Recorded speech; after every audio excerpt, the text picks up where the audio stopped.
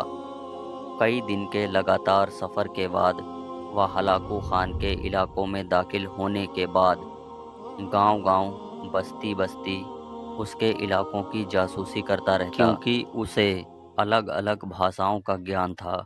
اسی لیے کسی کو اس پر شک نہ ہوا کہ وہ مسلمان ہے یا مسلمانوں کا سلطان۔ ایک دن اس نے منگولوں کے ایک شہر میں ایک باورچی کی دکان پر کھانا کھایا اور ایک برتن میں اپنی شاہی انگوٹھی اتار کر رکھ دی۔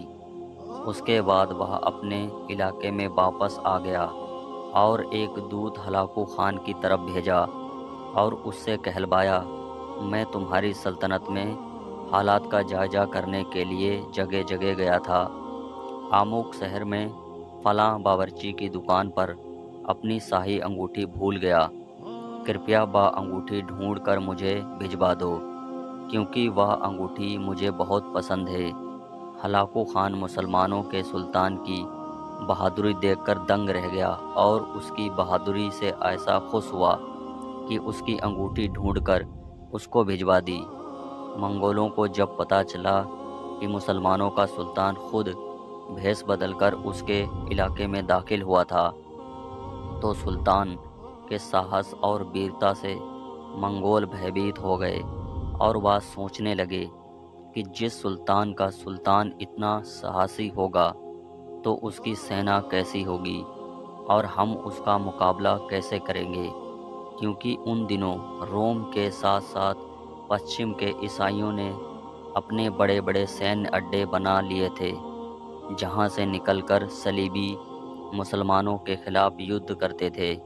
ان میں سے سب سے پرسدھ آتنکی کا بادشاہ بوہیمنڈ تھا۔ سلطان ایک بار عیسائی کے روپ میں عیسائیوں کے علاقوں میں جا کر داخل ہوا، اور کئی مہینوں تک انہوں نے سینیہ قلعوں اور ان مہتوپورن استھانوں کا نرکشن کیا۔ وہ لگ بھگ ایسے 22 قلعے دیکھنے میں کامیاب ہو گئے جو ان عیسائیوں کی سینیہ شکتی کا کیندر تھے، اور یہ سب کام سلطان نے اکیلے کیا۔ اس کے بعد اس نے ایک عجیب کام کیا۔ اس نے ایک قاصد اور راجدوت کے روپ میں جنگل میں ایک ہرن کا شکار کیا، اور وہ ہرن لے کر آتنکیا کے بادشاہ بوہیمنڈ کے دربار میں داخل ہوا، اور اسے وہ شکار دینے کے بعد کہنے لگا، مجھے مصر کے سلطان الملک الجاہر نے بھیجا ہے